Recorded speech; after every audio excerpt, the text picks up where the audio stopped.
Third chapter में हम लोग 1857 की क्रांति के बारे में देखे थे। तो इस चैप्टर में हम लोग आते हैं उसके आगे आंदोलन का ठहराव, फोर्थ चैप्टर है। ठीक है, तो स्टार्ट करते हैं।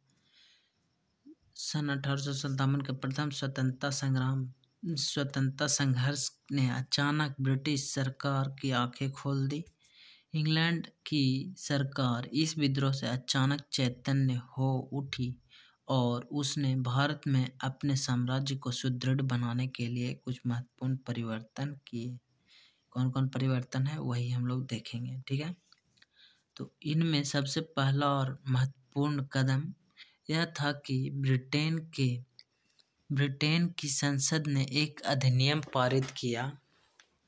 इसके अनुसार भारत पर शासन करने के ईस्ट इंडिया कंपनी के अधिकार को समाप्त कर दिया। इसका मतलब यह नहीं कि अंग्रेजों की गुलामी खत्म हो गई, अभी तो चलिए स्टार्ट हुआ। को इसके अनुसार भारत पर शासन करने के ईस्ट इंडिया कंपनी के अधिकार को समाप्त कर दिया गया और उसने भारत मंत्री को सौंप दिया। इसका मतलब यह हुआ कि अब भारत पर एक व्यापारी संस्थान का शासन न होकर ब्रिटेन की संसद का शासन हो गया। ठीक इसी के अनुकूल भारत में ब्रिटेन के सर्वोच्च अधिकारी को जिसे अब तक गवर्नर जनरल कहा जाता था अब वायसराय कहा जाने लगा। किसी को यह बात समझ में नहीं आती होगी कि गवर्नर जनरल और वायसराय कैसे कब हो गया, चेंज हो गया। तो यहीं से चेंज हुआ। ठीक है, कि पहले गवर्नर जनरल कहा जाता था, अब वायसराय हो गया। ठीक है, तो आगे आते हैं। वायसराय का अर्थ होता है राजा का व्यक्तिक प्रतिनिधि। ठीक है, राजा का वैयक्तिक प्रतिनिधि। तीसरे यह कि अंग्रेजों को लगा कि 1857 का विद्रोह इसलिए हुआ क्योंकि अंग्रेजी सत्ता भारतीयों की परंपरा और रीति रिवाजों में हस्तक्षेप करने लगी थी, जो कि भारतीय जनता को पसंद नहीं आया। इसलिए ब्रिटेन ने यह निर्णय लिया कि वह भारत में भारतीयों के किसी भी सामाजिक और सांस्कृतिक क्षेत्र में हस्तक्षेप नहीं करेगा। इन बिंदुओं के अतिरिक्त अंग्रेजों ने कुछ अन्य कदम भी उठाए, जैसे प्रांतीय सरकारों का गठन किया और उन्हें स्वायत्तता दी गई। नगरपालिका और जिला परिषद को पुनर्जीवित करके उन्हें शिक्षा, स्वास्थ्य, सफाई, जलापूर्ति जैसे काम सौंपे गए। अंग्रेजों ने अपने हित में सेना के स्वरूप में भी परिवर्तन किया। उनको ऐसा लगा कि सन 1857 का सैनिक विद्रोह इसलिए हुआ क्योंकि सेना में भारतीयों की संख्या ज़्यादा थी। अब उनका प्रयास रहा कि यूरोपीय और भारतीय सैनिकों के परस्पर अनुपात को अपने पक्ष में रखा जाए,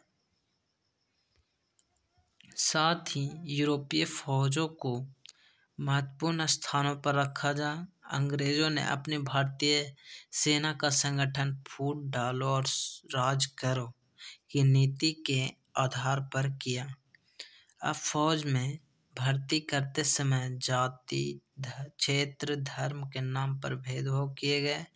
कई रेजिमेंट जाति, क्षेत्र और संप्रदाय के आधार पर बनाई गई, जैसे सिख रेजिमेंट, गोरखा रेजिमेंट और पठान रेजिमेंट। ठीक है, आगे आते हैं। अंग्रेजों ने भारतीय रियासतों के प्रति भी अपने दृष्टिकोण को बदला। सन 1857 के विद्रोह के समय कई रियासतों ने अंग्रेजों का साथ दिया था। इसे देखते हुए अंग्रेजों ने यह घोषणा किया कि भारतीय शासक यदि किसी को गोद लेकर अपना उत्तराधिकारी बनाना चाहे तो उसे मान्यता दी जाएगी, जो कि झांसी की रानी और सबको नहीं दिया गया था।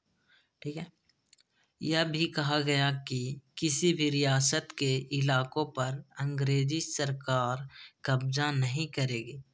अंग्रेजों की यह एक चालाकी से भरी नीति थी जिससे भविष्य में उनको फायदा पहुंचा।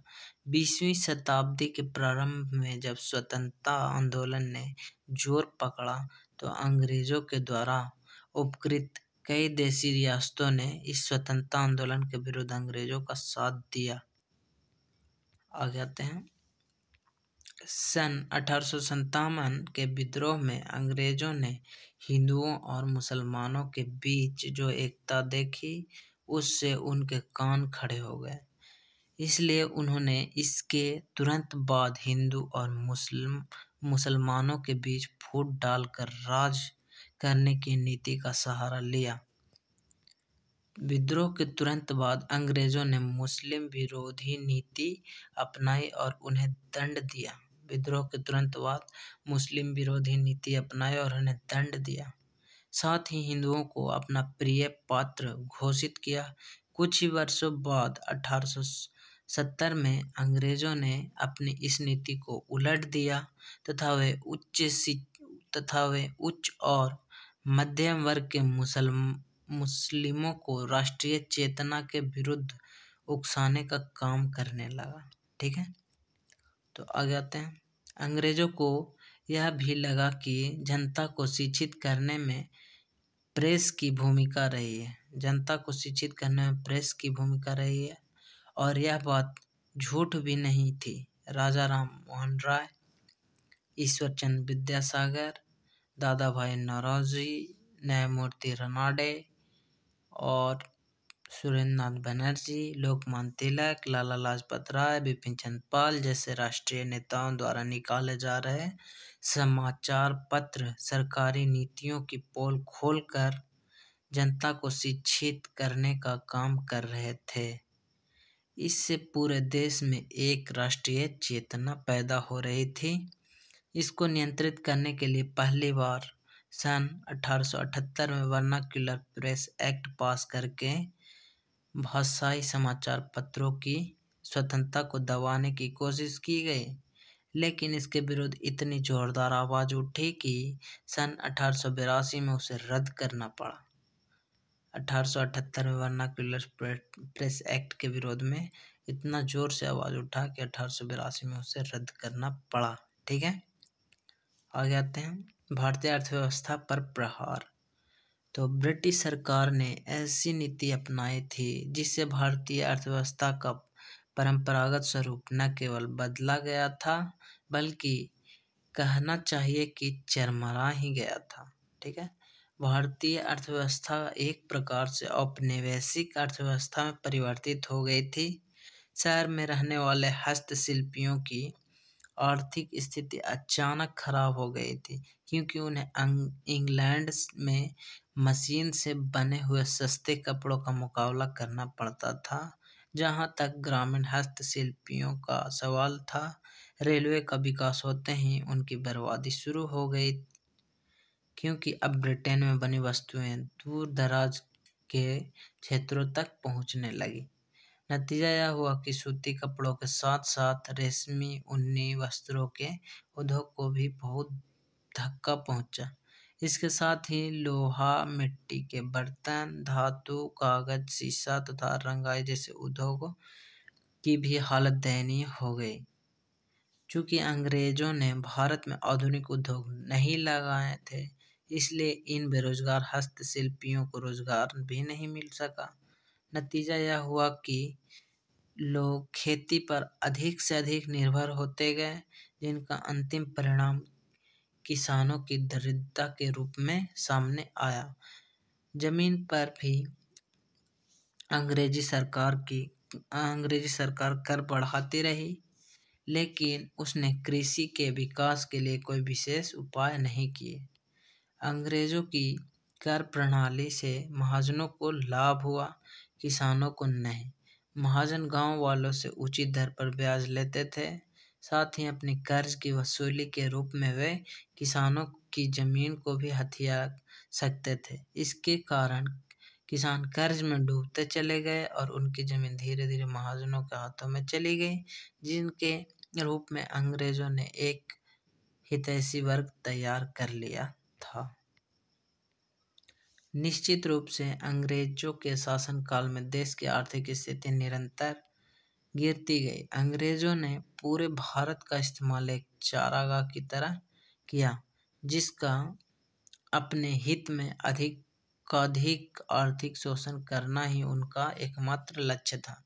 उनकी नीतियों के कारण गांव के लोग तबाह ही हो रहे थे, लेकिन इस तबाही को और बढ़ा दिया लगातार पड़ने वाले अकालों ने। सन 1860-61 में पहला बड़ा अकाल पश्चिम उत्तर प्रदेश में पड़ा था, जिसमें करीब 2 लाख लोगों के मरने का अनुमान है। ठीक इसके बाद सन 1865-66 में उड़ीसा, बंगाल, बिहार, मद्रास अकाल की चपेट में आए और करीब 20 लाख लोगों को अपने जीवन से हाथ धोना पड़ा था।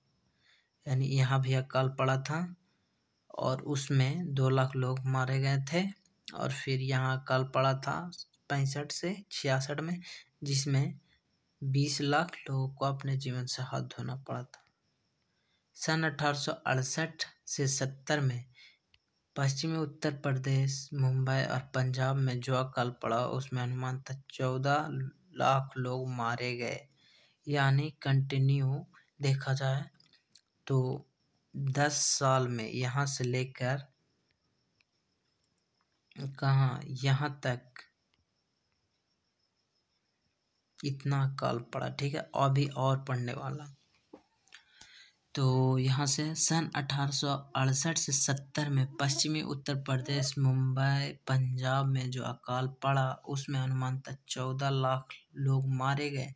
लेकिन सबसे भयंकर अकाल सन 1876 से 78 में मद्रास, मैसूर, हैदराबाद, महाराष्ट्र, पश्चिमी उत्तर प्रदेश और पंजाब में पड़ा। इस अकाल में करीब 65 लाख लोगों की मृत्यु हो गई थी। कितना? 65 लाख लोगों की किस अकाल में? इस अकाल में। ठीक है, इस अकाल में 65 लाख लोगों की मृत्यु हो गई थी। ठीक है, सन 1896-97 के अकाल में 9 करोड़ लोग प्रभावित हुए थे। ठीक है, समझिए इतना भारी अकाल पड़ रहा है। लगभग 8-10 अकाल पड़ गए होंगे 40 साल में। ठीक है, अकाल का यह सिलसिला 19वीं सदी के अंत तक चलता रहा। एक अनुमान लगाया गया कि इस दौरान देश में जितने अकाल पड़े उनमें करीब 3 करोड़ लोगों की जानें गई। 3 करोड़ लोगों की जानें गई। इन सब का मिला जुला परिणाम यह हुआ कि भारतीय जनता त्राही त्राही कर उठी। उसे ऐसा लगने लगा मानो उसकी इस स्थिति का जिम्मेवार औपनिवेशिक शासन ही था। इसके कारण भारतीय जनता के मन में अंग्रेजी हुकूमत के प्रति दबी हुई चिंगारी धीरे धीरे सुलगने लगी, जिसने आगे चलकर लपटों का रूप धारण किया। तो उस अकाल का रीजन बहुत ज़्यादा था जो ध्यान नहीं दिया। अगला चैप्टर है, 5वां चैप्टर है नई चेतना का उदय, जो हम लोग अगले वीडियो में करेंगे। ठीक है, धन्यवाद।